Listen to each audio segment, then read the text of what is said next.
պիտի հասկանա, որ շատ դեպքերում իր կեցվածքը էականորեն կարող է ազդել զարգացումների վրա։ Իմ խոսքն էլ հիմնականում դրա մասին էր, որ չի կարելի անտարբեր լինել։ Ես իհարկե հասկանում եմ, որ ի վերջո այս բոլոր գործողությունները ուղղված են այն բանին, որ անմիջական ոտնձգություն կատարվի նաև վեհապարի նկատմամբ։ Եվ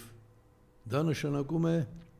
կոպիտ, սրբապիղծ մարդու, գիտեք, այն էլ սրբապիղծ մարդու կոպիտ միջամտություն իրեն չվերաբերող խնդիրներին։ Եթե քեզ հետաքրքրում է արդարությունը, պղծության գագաթ Նիկոլ Փաշինյան, ես քեզ շատ հստակ քրեական օրենսգրքի հոդվածներով նշել եմ, թե դու ինչ ծանր հանցագործություններ ես կատարել, չասես, թե դրանք չես լսել։ Գիտեմ ստախոս ես,